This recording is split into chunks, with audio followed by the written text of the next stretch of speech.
Well, hello, everybody. And I'd like to give a warm welcome to Don Coates, who's here with us. He is a retired veterinarian out of, well, I think originally in Illinois, but he's in Pennsylvania now.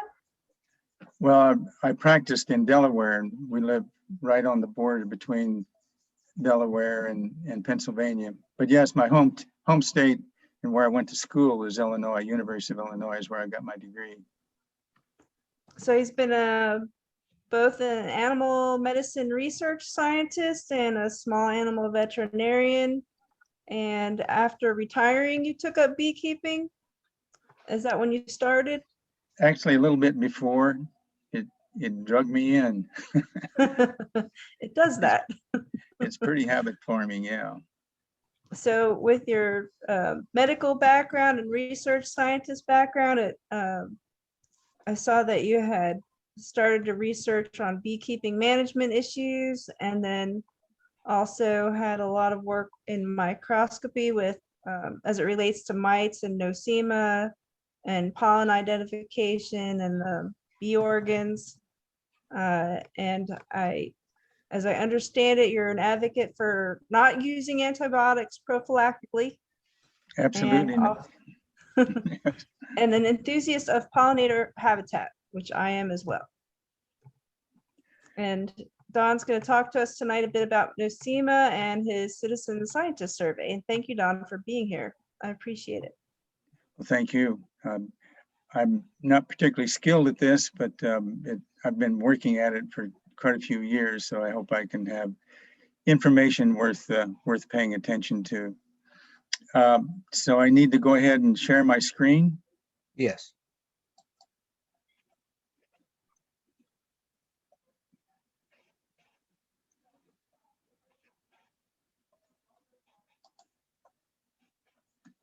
If I can get to the right place here.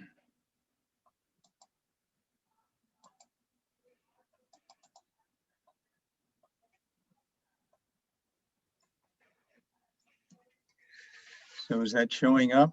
Yes.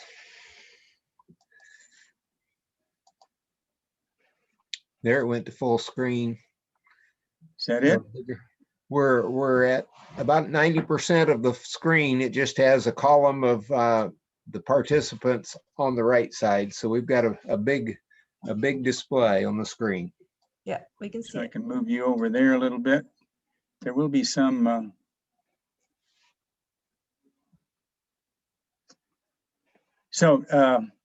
Nosema species. Earlier, BJ asked about whether it was Nosema serranae or apis we were talking about, and the trend of interpretation and identity of the actual genetics of it, why it's Nosema serranae is what we're dealing with over the last probably five years or so. So the question that we pose is whether it's actually much of a pathogen or what I'm calling a seasonal commensal organism. Commensal meaning that it just happens to be there, and the thought of it being benign like that makes you wonder whether it's maybe even supposed to be there, that it's maybe like an aid in digestion or something. So that's my phrase on the question. And I'm sure you've all heard of Randy Oliver. He's had an article quite a few years back of calling it Nosema, whether it was a villain or whether it was much ado about nothing. So that idea is around. So going back to the basics, I'm sure you all know that, but it's a microsporidian, which is really a branch of fungus. It's a one-celled parasite that originally was in Apis ceranae with it, that is the Asiatic honeybee. And then with Wikipedia, it says it may cause nosemosis. Well, by definition, if it is infecting, are infested in the bee, it is nosemosis. The most widespread of adult honeybee diseases, and you think right away, if it's so widespread, wonder how they survive it. The key to identity of it is the spore that's resistant to temperature extremes and dehydration. And that's what we'll be seeing in some of the tests that we're going to show you.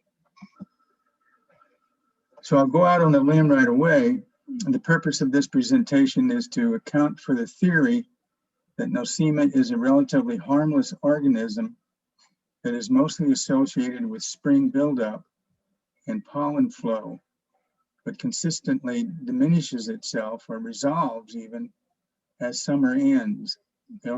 Some of the hives that we've tested, say last September, a few were positive, but low positive.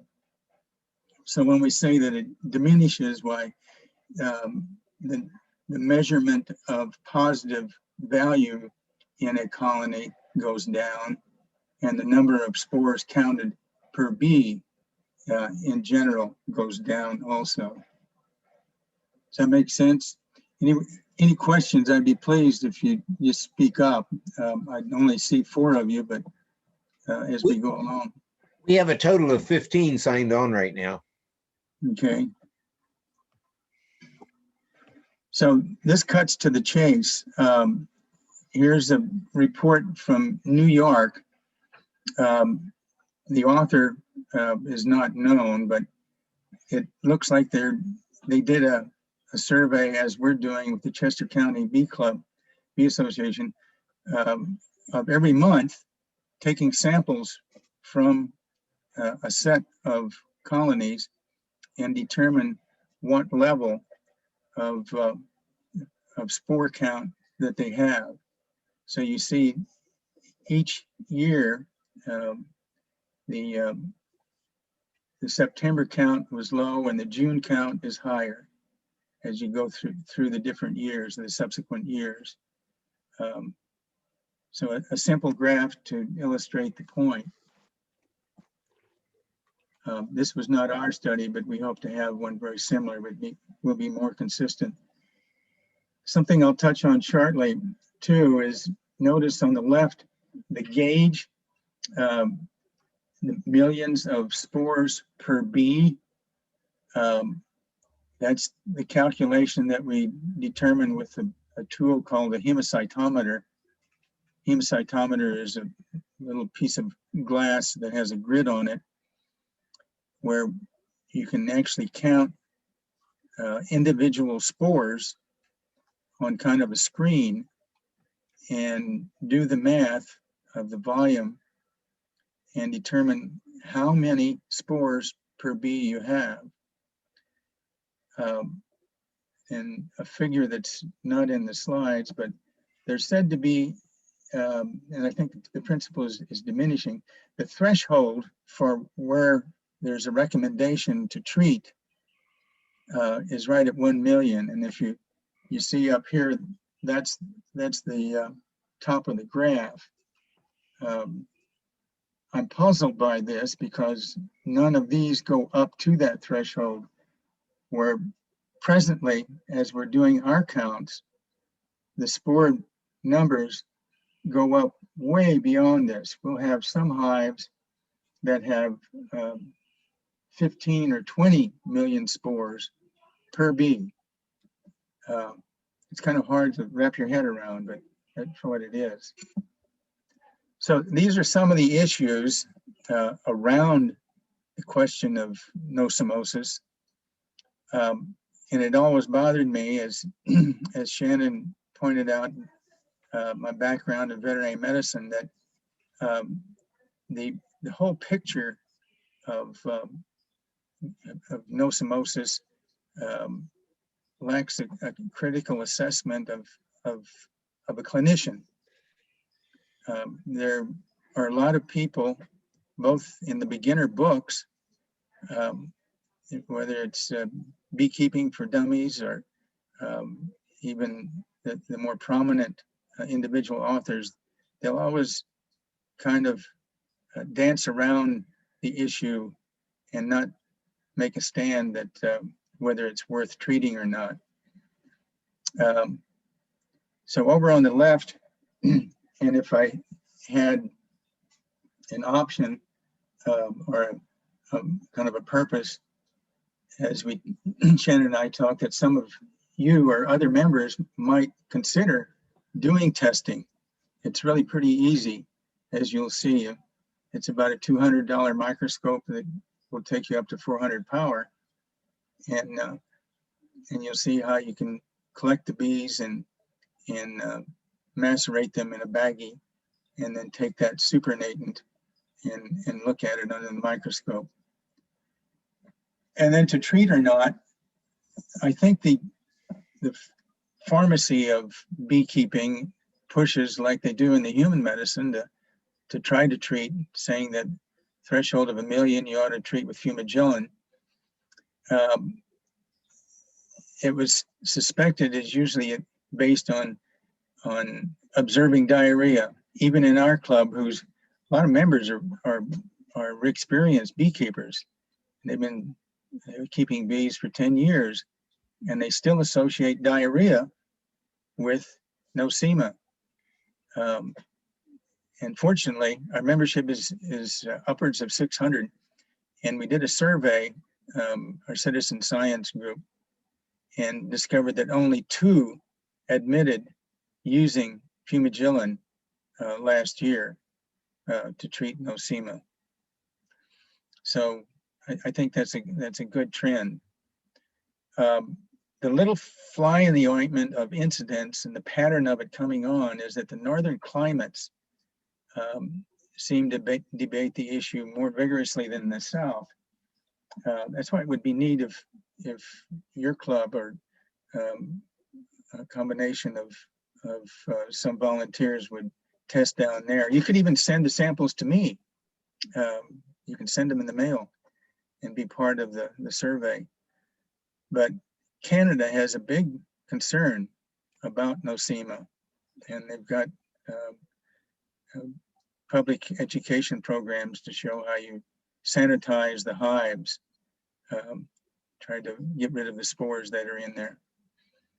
And just to comment that fumagillin is a rough medication, and it is well documented that it will knock down the number of spores in a particular hive, but in a few months it rebounds as if to me, it's like a chemotherapy.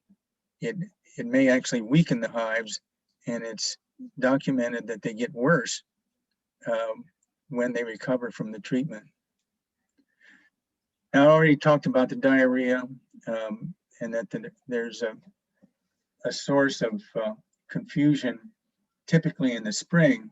Again, I think our springs are more abrupt, and the cleansing flights that occur even when there's a spring snow will confuse beginner beekeepers thinking that it's diarrhea, where really it's just cleansing. And if they look what's being left at the entrance, it's a nice clean line. It's not smeared. There is a difference. Any thoughts about any of that? Any comments? I have a question about the treatment. If the medication is such a harsh medication, what is the alternative if you were to find out you did have it? Well, as you'll see, again, I'm trying to make the point that it takes care of itself. You don't need to treat it. It goes down late summer and it just dwindles along into the winter. So you don't need to treat it. I don't have on the slide set alternatives, but I think that Nose Vet, for example, is there are a couple of supplements that claim to be helpful for Nosema. So that would be one thought, but I definitely would not use fumagillin. So this is where we are now with our club, that we're demonstrating the patterns that I'm saying exists out there over an 18-month period, creating a graph of fewer colonies that are infested, and those that are infested, the numbers of spores per bee are less. Now, it's particularly interesting that strong hives are often highly infested. A friend of mine has 9 hives in his backyard, and they're all packed together and representing kind of a microclimate.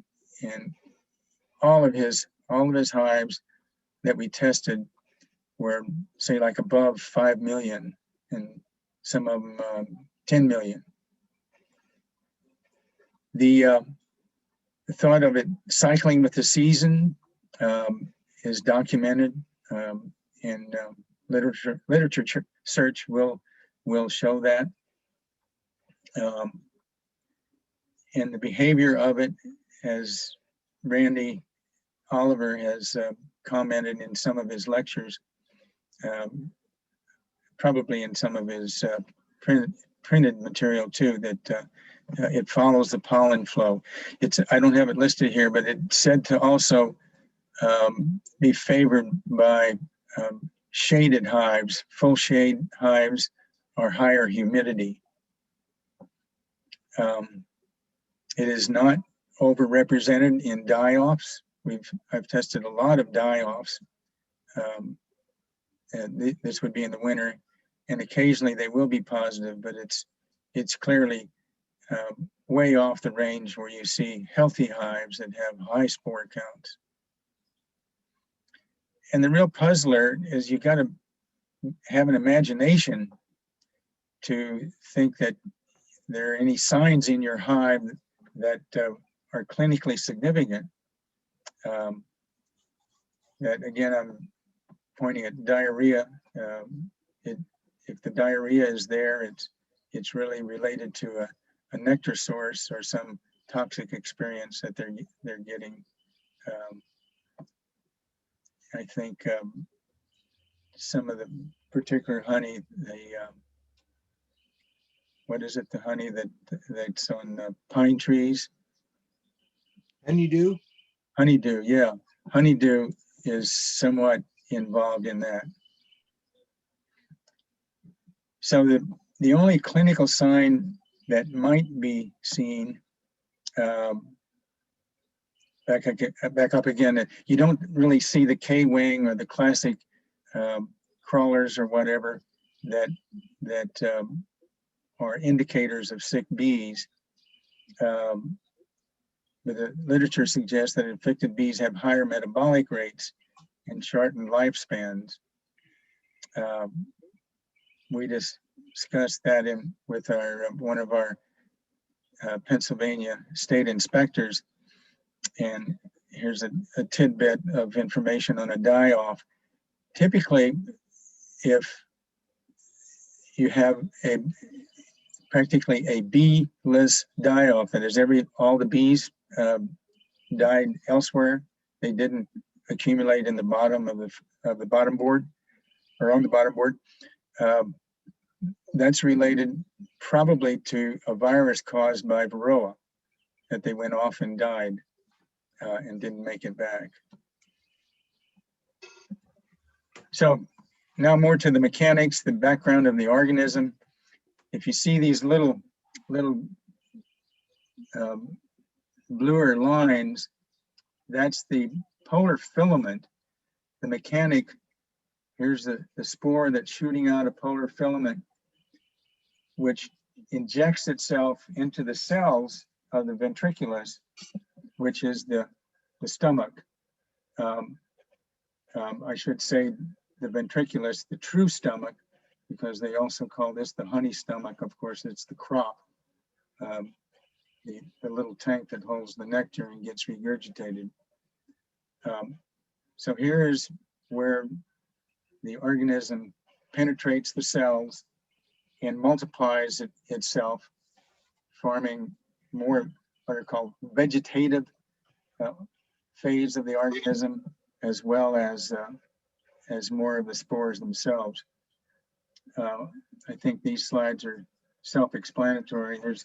This is magnification of 400 of a microtome prepared section of the ventriculus.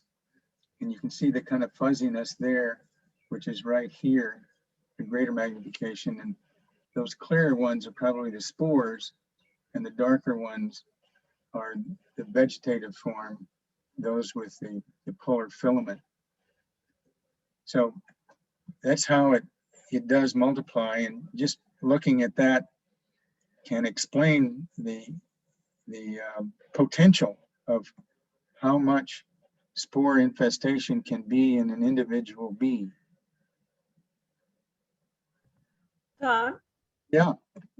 It's Shannon. So what causes it to rise and then fall? Is it a bunch of bees get it in the spring with the pollen, and then those bees die off in the summer, and the new bees replacing them aren't infected? I don't have a clear answer for that. And it just kind of buy off the answer that it's spontaneous. It must be something. I mean, it's an excellent question. It's like herd immunity. They develop some factor that it flushes out. They're tolerant of it. So maybe, yes, the individuals that are infected and have this high metabolic rate, maybe like being affected by a virus, they die in the field. But the pattern of reinfestation just slows down. I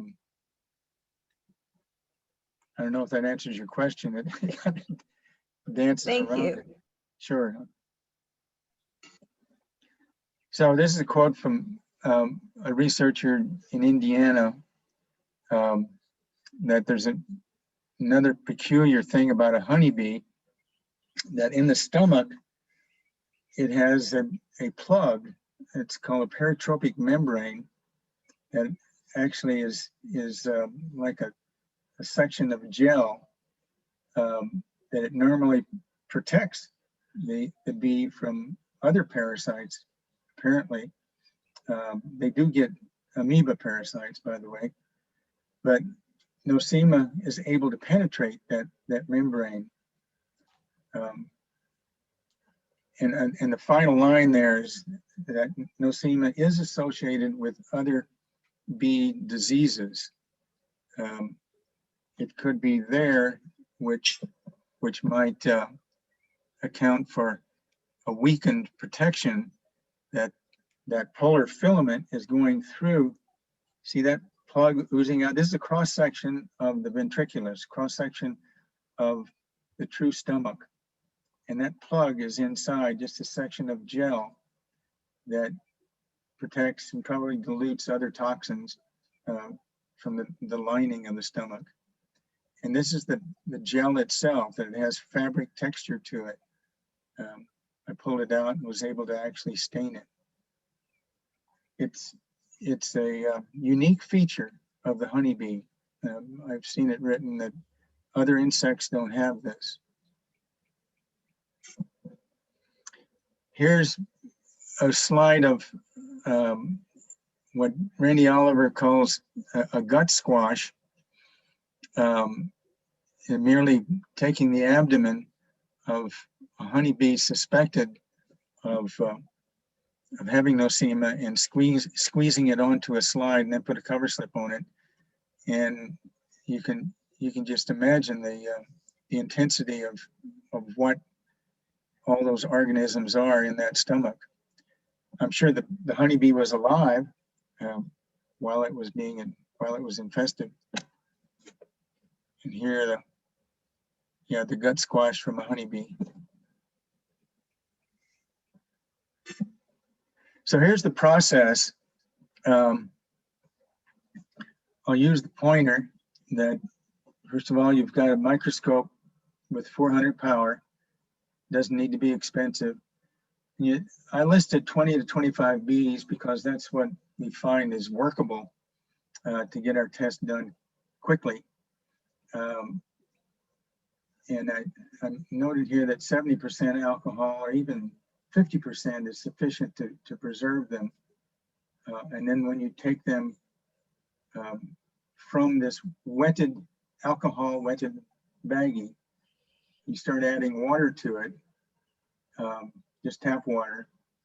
You've counted out the proper number of bees, and you match that number with the number of cc's of water.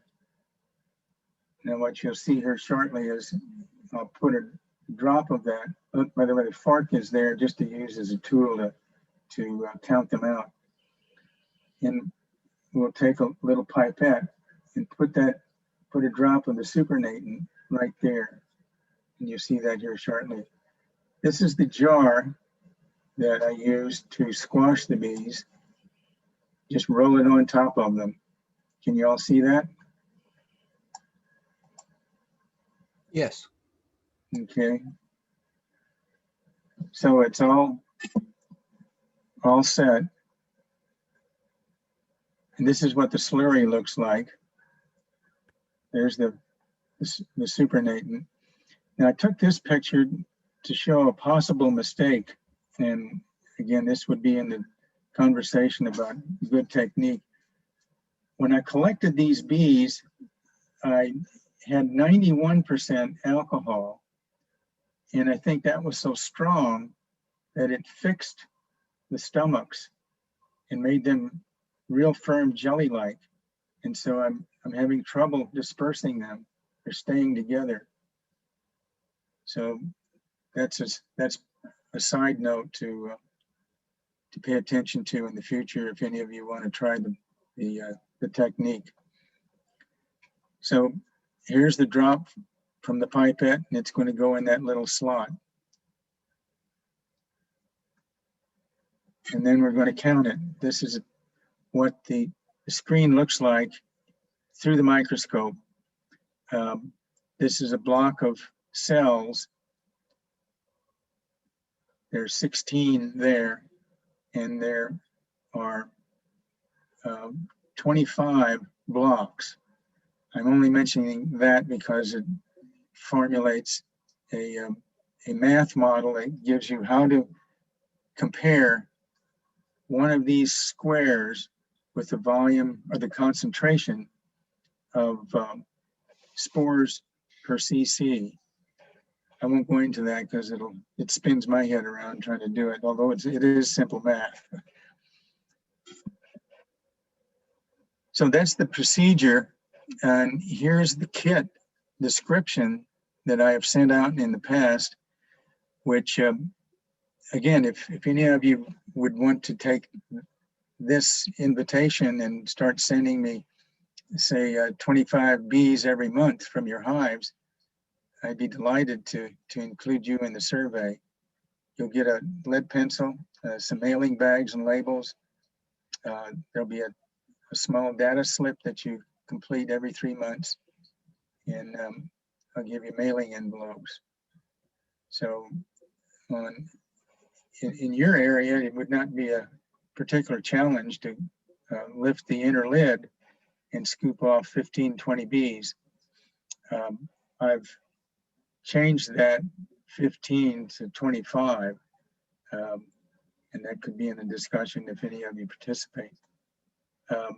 But you don't want to put very much alcohol in it because then it may leak as you in the mailing, and the post office might not like that. So I can send that along with the whole kit if anybody wanted to participate. And this is the math formula that I mentioned. That this is from Samuel Aben. He's the lab director at the diagnostic lab in Beltsville, Maryland. This is how, if you can send samples to them too, a little bit more. I don't know that if that's very popular. They're probably not fully staffed yet, maybe into the fall, but that's an excellent resource too, if you want to have your honey tested as well as samples of bees.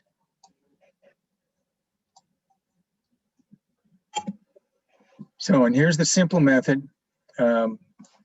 This little spatula has squeezed a bee with maybe a drop of water and has the smear from that on it, and you touch the microscope slide and put a cover slip on it. This is Randy Oliver's fingers. This is from his website. And that's what you'll see.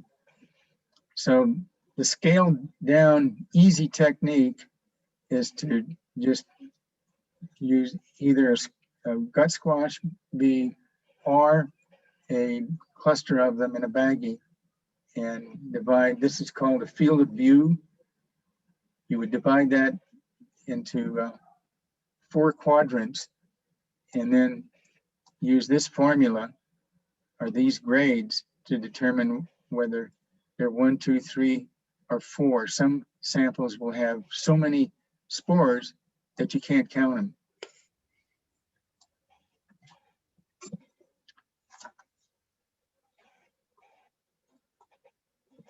So I think this is my last slide. That if you want to pursue it, if there are any biology teachers in the group, and if you share this video later, that's Randy Oliver's website, and there's enough information there to flood your reading time for quite a few hours if you want to pursue it with a real authority. Okay. Any questions or thoughts?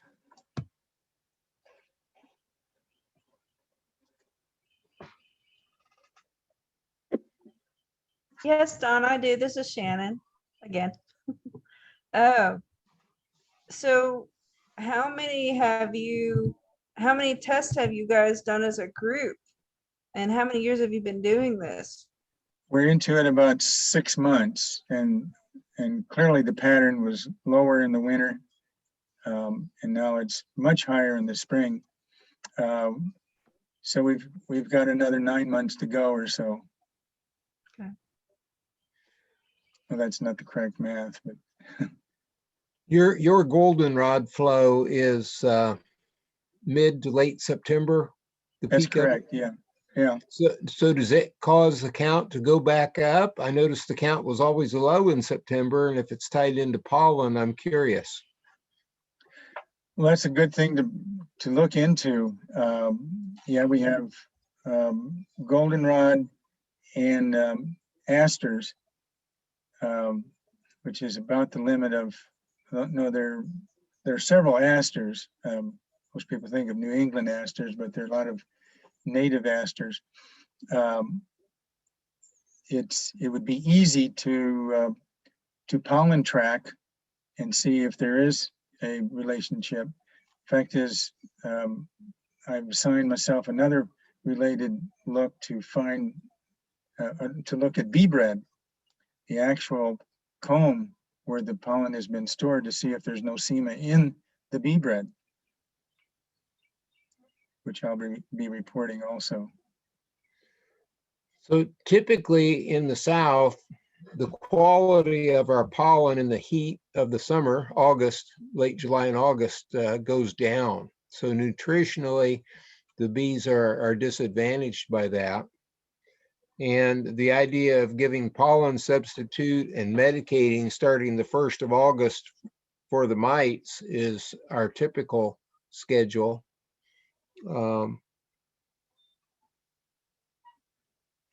What are your thoughts on that?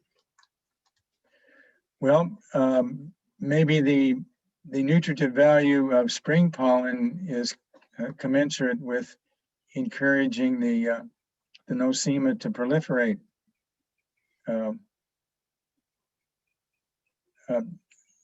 I'm not sure the scheme or the graph of seasonal changes of Nosema is the same in in the south as it is up here.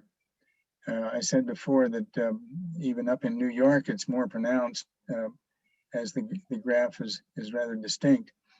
And in Canada, it's more so.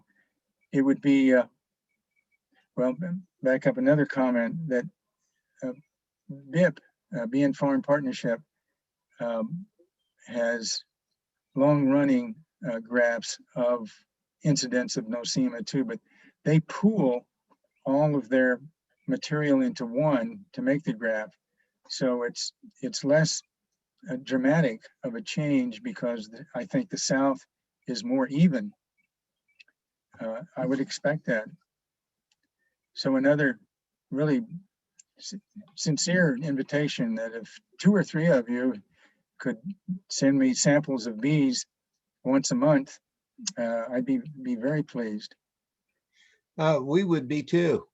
Okay, be part of the program. Make me look good with the rest of the bee club. Say, hey, we got some some Southerners joining the team.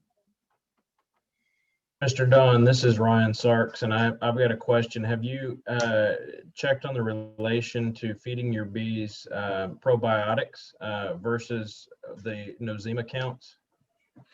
No, that would be a good study.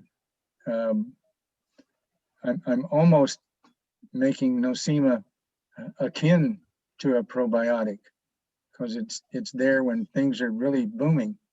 I would be curious to see how much Nosema I have because I feed probiotics every couple of weeks to my bees.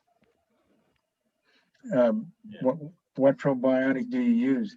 I believe it's is it DVM through, I can't remember. Man BJ, Lake. help me out. Man Lake. Yeah. Man Lake? Mhm.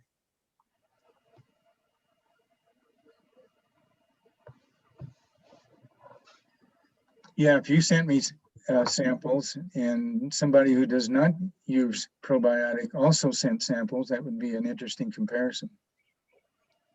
Okay. Honeybee Healthy, lemongrass oil is a very common additive to syrup. How does that affect? Do you know? No, I don't. I wouldn't expect it to affect because I think there are other factors that would overwhelm it. Yeah. Honeybee, one of the side effects of Honeybee Healthy in the syrup is it causes them to just cleanse their guts. They just poop like crazy. Oh, really? Yeah. Quite by accident, I discovered that years ago. The only syrup I had in the truck was in a spray bottle, and it was from, it had Honeybee Healthy in it, 1-to-1 syrup. And one of the members got in trouble with a little tiny double fist size cluster. And he ended up having no queen and not very many bees. So I had about a pound of bees in a package cage and a caged queen that I was removing from a hive. And I sprayed them with the syrup that had the Honeybee Healthy in it. And they literally just coated the screen with poop. Huh. But It sounds like something worth reporting to the manufacturer. Was it too strong, you suppose? yeah, I don't think so. Maybe I just sprayed them too much, trying to, the heat of the summer, trying to keep them from dehydrating. I should have been just giving them water or, not a medicated syrup. Mm-hmm.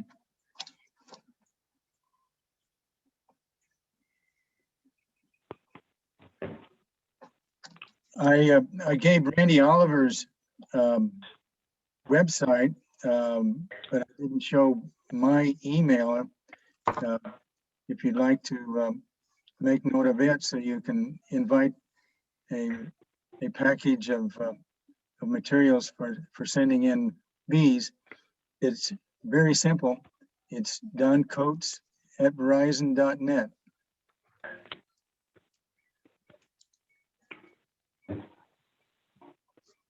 You see my name on the monitor here, and I just put it together and at verizon.net. And that's Verizon. Yeah, Verizon, Verizon.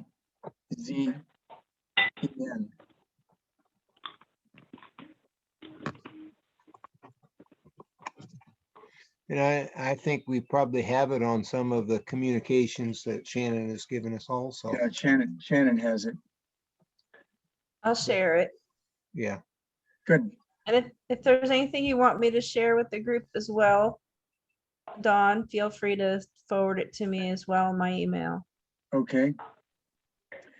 Well, there will be periodic sort of project summaries or reports that we could also share with you that I'd be giving to our bee club. So I'll send that along.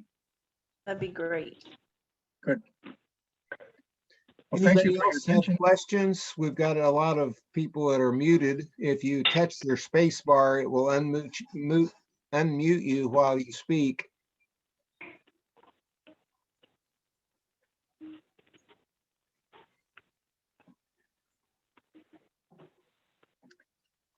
We've got Your bees do well. a group of watchers here. I think they've enjoyed your talk, and it's good information. And in the South, we have a definite problem the last few years with a collapse in population in the fall, and it's probably tied into the viruses and mites. Yeah.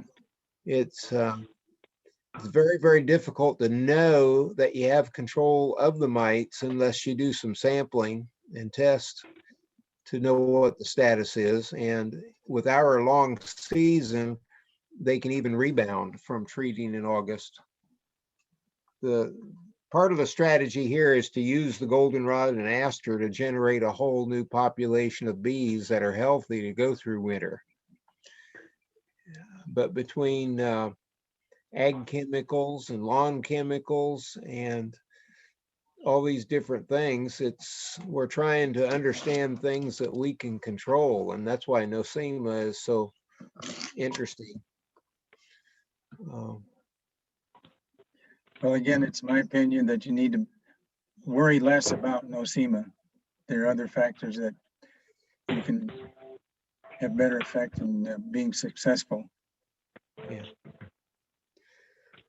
Well, Don, we thank you very much for sharing with us. And there's some thanks coming up to you on the chat feature. Yes, thank you, Don. I appreciate it. You're very welcome. Hope it wasn't too technical on some sides, but tried to bring it home. There were some big words there. Well, you got it recorded, so maybe you can look at it again and look them up in the dictionary. There you go. Thank you. We're going to continue with our members after we finish with you. If you want to stay and be a part, that's fine, but you are not required to, of course. So, Well, I think I will dismiss myself. And again, I'm flattered to be invited to talk. It helps me gather strategy for the whole project, and now I've got some other reports to give to my club. So thank you. well, we very much enjoy the invitation to send samples. I hope you aren't flooded. Okay, that will work. Would you like for us to coordinate it so that we don't have many people sending? Not necessarily.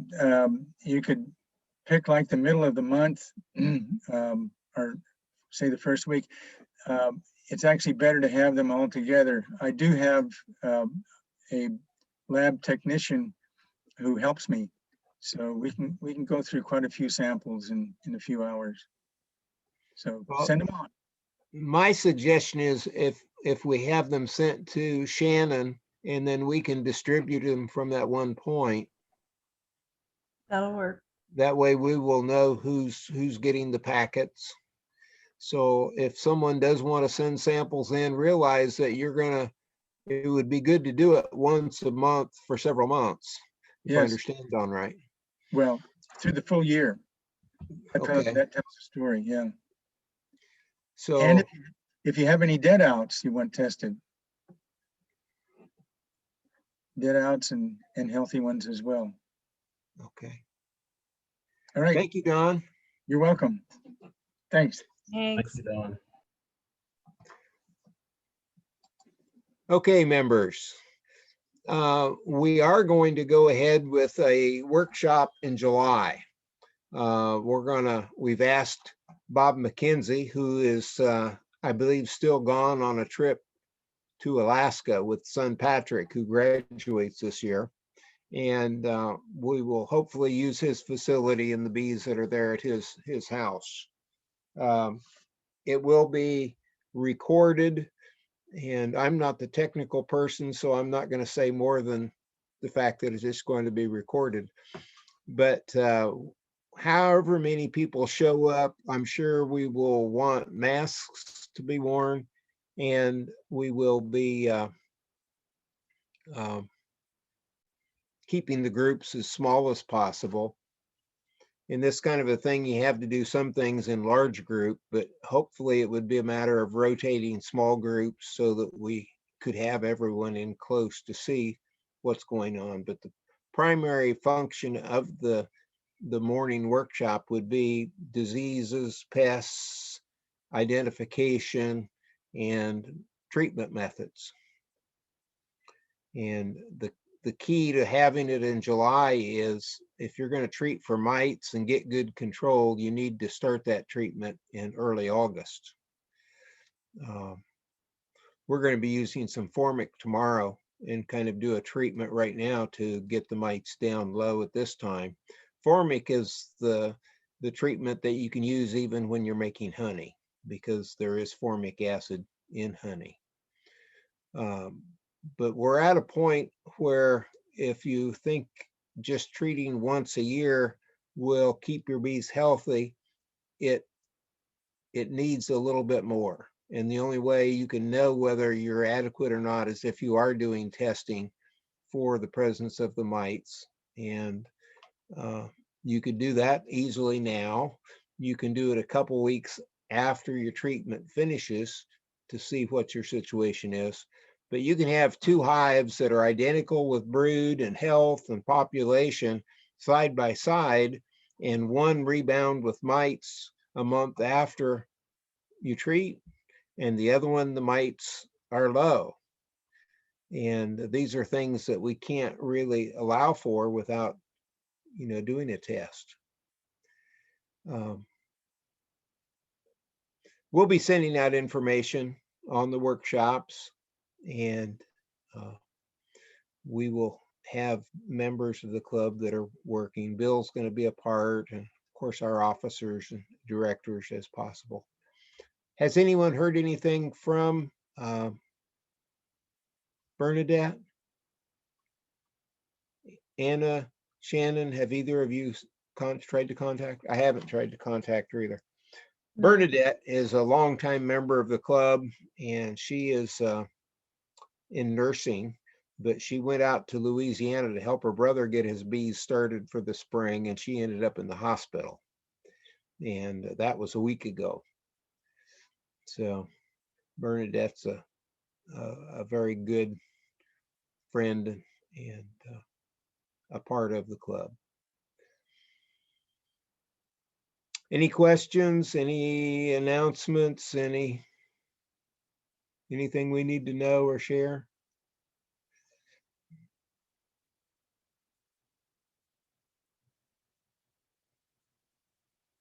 Hearing none. Yes, Ryan?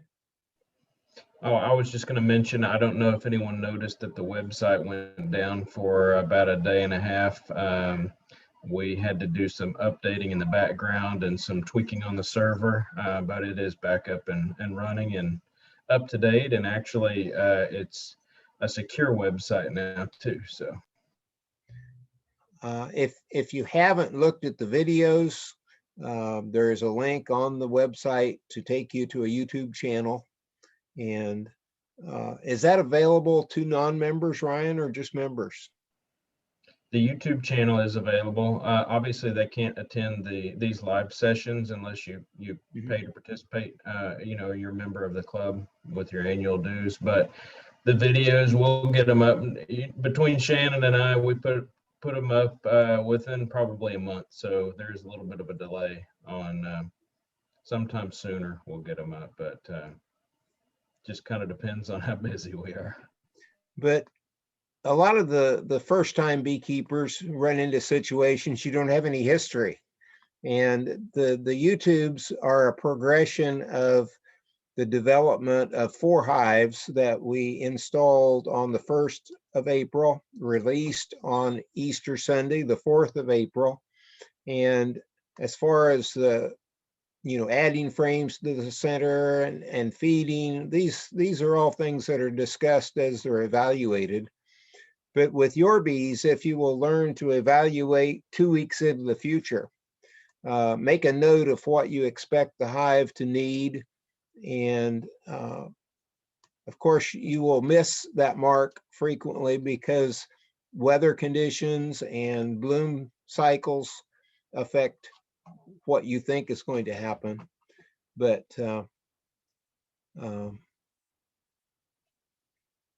it will help you to learn to evaluate into the future. If you don't evaluate into the future, the problem is that the things that you do when you're in the hive should have been done 2 weeks before. And by being a step ahead of the bees, you solve a lot of the issues that could become problems. For example, supering in time, expanding the cluster, feeding, starving, all these different things. Any questions? Hey, Ryan, is that guy Jim? Is that Moto G Stylus? Moto G Stylus is Jim Sarks. He's on mute. Well, we've had the name up there, but no picture until just now. So, any questions at all? Comments? Do we you- have a club microscope? We don't. Okay. The good part about sending the samples to Don is they're in a system of comparison to other samples.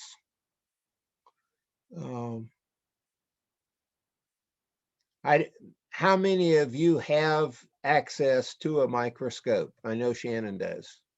Anyone else? And of course, all of the extension offices have the fancy microscope that ties into the computer. You can print off pictures of what the computer screen shows. I have my microscope from when I was about 10 years old. Is it a 400 power? I'm not sure what power it is. I'd have to get it out of the attic. I'm surprised you're not teaching your boys to use that. It's time, isn't it? In time, in good time, yes, they will learn. Well, hopefully your bees are doing well. We put in about 33 queens today. 30, actually 40. So we've had a busy day today. We will have an adjusted program for the June on the website calendar. It is the workshop, and we're going to bump that to July. So we'll get you a change on the website of what to expect for June. Thank you very much, and we are going to close the meeting. Oh, we've got some chats. Let's see what they say. Oh, I think it's just thank yous.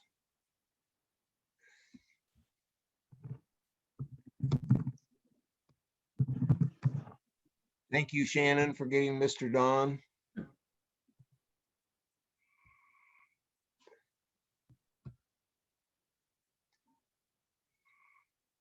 Someone wanted to know if they could get a list of members and emails.